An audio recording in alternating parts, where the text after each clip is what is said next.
Agora a gente fala de infraestrutura, pessoal, porque em 2024 aconteceram 64 leilões na B3, de 83 ativos públicos à iniciativa privada. O destaque ficou com o segmento rodoviário. E para esse ano, espera-se aí novos contratos em diversos setores. Eu estou aqui com o Maurício Portugal, que vai contar para a gente um pouco mais sobre a retrospectiva de 2024, mas também olhando para 2025. Tudo bem? Feliz ano novo para você. Feliz ano novo, um prazer estar aqui para conversar sobre esses temas com você, Muriel. O prazer é nosso. Bora conversar então, entender um pouco desse caminho. Para 2024, o que a gente está entendendo então é que a gente pode falar que o principal destaque ficou com o setor de rodovias, né? Ficou com o setor de rodovias, mas acho que a gente precisa dar um passo atrás para notar o seguinte. Para mim, a coisa mais importante é que a gente resolveu o problema que a gente tinha no país de incapacidade de fazer projetos. Né? Então, sempre que o governo anunciava que ia conseguir colocar tantos projetos na rua, ele nunca conseguia. Esse ano, pela primeira vez, o governo consegue cumprir. Né? E aí não estou falando apenas do governo federal, governo também do estado de São Paulo. Conseguiu cumprir, né, a meta de projetos que foi anunciada no princípio do ano. Então isso para mim é uma coisa muito fora da curva, porque nos coloca no caminho de dar conta dos déficits que a gente tem de qualidade de infraestrutura. Finalmente a gente está na trajetória certa. Tá? Então, acho que isso, para mim, é o mais importante, é o que mais chama atenção, independentemente do número exato, de quanto investimento gerou, etc. A segunda coisa que eu acho que é muito importante, que foi muito importante em 2024, foi que a gente desenvolveu uma metodologia para renegociar contratos que tinham perdido sustentabilidade econômico-financeira. Esses contratos,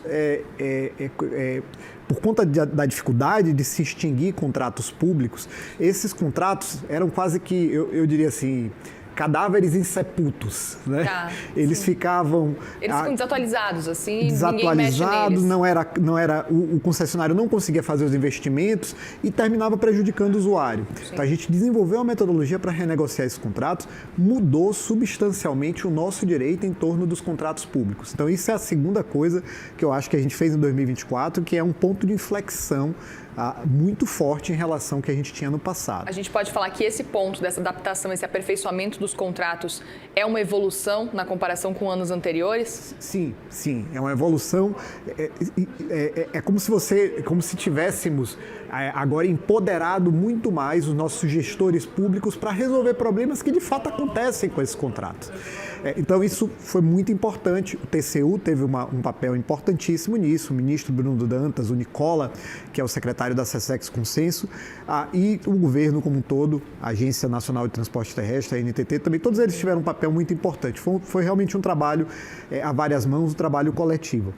E por último, eu acho que é muito importante destacar, né, que para além de resolver um problema de projeto, criarmos uma nova ferramenta de gestão dos problemas graves nos contratos, a gente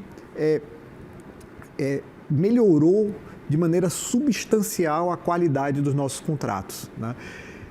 Eu acho que e aí tem uma coisa muito emblemática, que foi o desenvolvimento feito pela InfraSA, em conjunto com a ANTT e em conjunto com o Ministério dos Transportes, de uma nova matriz de risco, de uma nova distribuição de risco para os contratos da 5ª etapa federal.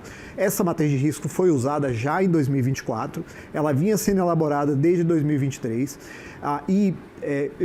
eu tenho trabalhado muito com distribuição de risco, eu posso dizer assim muito tranquilamente que a gente, a última vez que a gente teve uma coisa tão emblemática foi 19 anos atrás, foi em 2005, quando se criou o modelo de contrato que vem sendo repetido em vários setores.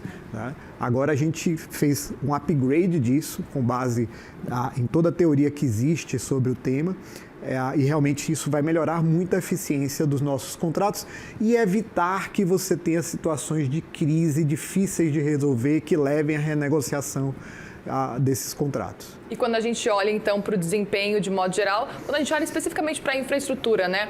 A gente pode falar que a gente tem, então, esses pontos para ficar atentos, mas principalmente para relembrar de 2024 o quanto, no caso, as rodovias se destacaram quando a gente fala de infraestrutura. Por quê? Sim. a rodovia se destacou primeiro, os números, né? A gente gerou mais de 100 bilhões de investimento em rodovia. Se você considerar União, 7 leilões na União, 3 leilões no estado de São Paulo, são mais de 100 bilhões contratados de investimento. Isso, estamos falando de geração de mais de 100 mil empregos. E eu acho que vai pressionar toda a cadeia, porque a gente nunca teve isso nos últimos anos. Se você imaginar que a ABDIB calcula, quando a ABDIB, a Associação Brasileira de Infraestrutura, calcula quanto deve ser investido em logística para a gente ter uma infraestrutura com a qualidade adequada, ela calcula que é em torno de 2,46% do PIB. Alguma coisa em torno de 246 bilhões de reais. A gente conseguiu fazer só com concessões, independentemente do investimento público que é feito pelo DENIT na rede pública, só com concessões, quase metade disso, entendeu? Então, realmente foi um enorme destaque. O processo de renegociação de contratos avançou, sobretudo, no setor de rodovias também. Então, isso também...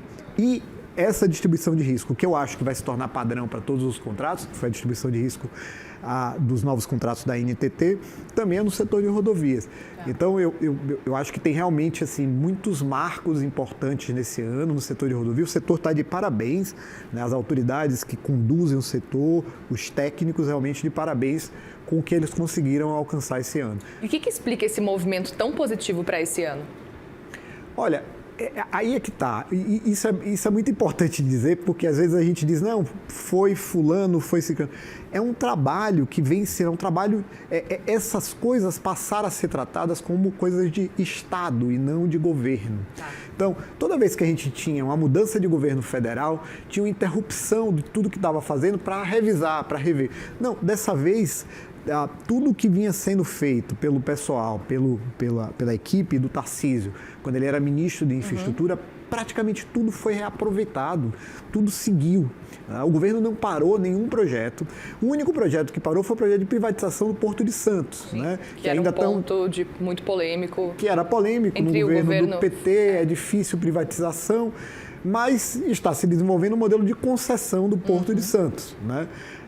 De concessão das atribuições da autoridade portuária do Porto de Santos. Então, é um trabalho que já vem acontecendo há muito tempo. Assim, 10 anos atrás, eu me lembro de escrever artigos sobre o problema da falta de fábrica de projetos, né, que pudesse fazer esse trabalho de desenvolver os projetos para a concessão, para realizar a concessão, para realizar as PPPs. E isso, finalmente, a gente conseguiu resolver. Ótimo. E agora, olhando para 2025, a gente sabe que a gente tem um grande desafio para 2025, que é um cenário de juros mais altos, expectativa de novos aumentos de juros já para o mês de janeiro agora, para o mês de março também, cenário continuar da forma como está agora, em torno de inflação subindo, a gente sabe que a tendência também, pelo que a gente está vendo, é de que novos aumentos ainda continuem acontecendo nos juros. Tem isso e tem o cenário também de dólar, porque a gente sabe que no fim das contas acaba refletindo também nos insumos, então aumenta o preço de alguma forma. Queria te ouvir com relação a esses desafios para 2025. A gente pode falar que 2024 trouxe uma boa base já para 2025, mas tem esses desafios aí pela frente, né, Portugal? Tem esses desafios pela frente, mas a coisa mais importante, e eu tenho percebido que isso está acontecendo, é que o governo esteja sensível a ajustar os projetos antes de colocar os leilões na rua, ajustar o projeto a esse novo cenário. O risco aqui, ele existe e ele vai ficando maior se o governo imagina que esse cenário não impacta os projetos. E volta e meia a gente ouve alguém do governo menos informado dizendo uma coisa dessa. Mas eu percebo que nas posições principais você vê os agentes públicos preocupados de eventualmente, inclusive, revisar, né, os estudos, revisar os projetos que iam a leilão com um determinado cenário, né, de taxa de juros e agora tem que ser modificado. A tarifa teto, por exemplo, né, do leilão de concessão de rodovia, essa tarifa teto vai ter que ser mais alta para acomodar os novos custos que são consequência desse novo cenário. Então, por um lado, eu acho que é um cenário preocupante, por outro lado, eu acho que não é uma coisa não gerenciável, é viável gerenciar, né? Perfeito. E olhando agora especificamente para os setores, tem algum ponto que a gente pode falar que pode se destacar nesse ano de 2025? A gente pode falar que segue sendo as rodovias ou não? Que avaliação que você faz? Tem algum outro setor que pode vir a se destacar ainda mais? Olha, eu vou falar de 3 setores. Rodovias eu acho que vai continuar sendo um destaque. A gente vai ter pelo menos 6, já tem 6 leilões marcados federais e 3 leilões estaduais, tá? Já temos 9 marcados. E já estão marcados, então imagina, já começam na frente. A União está querendo chegar a 15 leilões no ano que vem. Aí não sei se vão conseguir. Mas, então, rodovias eu acho que continuará sendo o carro-chefe. Mobilidade urbana no estado de São Paulo. O estado de São Paulo, se você juntar todos os projetos de mobilidade urbana, e aí eu estou falando tanto metrô, CPTM, né, os projetos nas linhas da CPTM, e estou falando das travessias, né, travessias hídricas. A gente está falando aí de mais de 60 bilhões de investimento em mobilidade urbana a ser feito no próximo ano. Esses leilões devem ser feitos no próximo ano. Então, mobilidade urbana, eu acho. Tem um outro que os valores não são tão relevantes, mas os impactos são muito relevantes, que são as PPPs sociais. Estamos falando de escolas e de hospitais. Neste ano, 2024, finalmente eu vi esse setor, né, florescer, porque a gente tinha tido uma PPP de escola em Belo Horizonte, talvez em 2014, alguma coisa assim, foi licitado isso. E depois nenhuma outra PPP de escola tinha sido feita. São Paulo fez, no ano passado, 2 grandes PPPs de escola, né, cada uma envolvendo em torno de 100 escolas. Né? Então, eu acho que esse é um setor que vai produzir novos projetos ao longo desse ano. Educação e saúde. Veja, são 2 setores em que há preconceito ideológico e muitas vezes o corporativismo resiste, né, a se fazer participação privada em infraestrutura, a se fazer concessões e PPPs. No entanto, assim, esse argumento é um argumento que ele se esvai se você passa um dia numa escola gerida pela PPP e um dia numa escola que não é gerida pela PPP. Porque você imagina o seguinte, enquanto que numa escola pública normal, um diretor ele tem que ficar se preocupando em fazer as contratações de cada equipamento, contratação para manutenção da infraestrutura, contratação para compra de papel, enfim, ele tem que ficar metade do tempo dele gerindo contratos. Né? Numa PPP, você vai ter um parceiro privado que é responsável por prover a ele toda a infraestrutura. Ele vai fiscalizar um parceiro privado que tem uma capacidade muito diferente daqueles pequenos contratados. Né?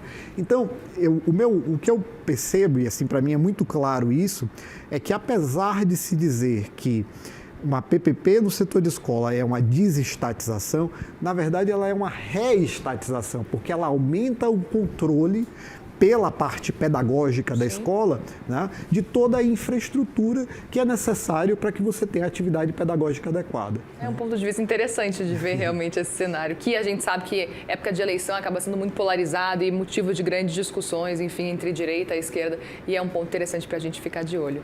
Obrigada, viu, Portugal? Eu que agradeço, que agradeço. Sempre um prazer, Muriel. Voltamos, então, logo mais ao longo das próximas semanas para conversar mais sobre infraestrutura.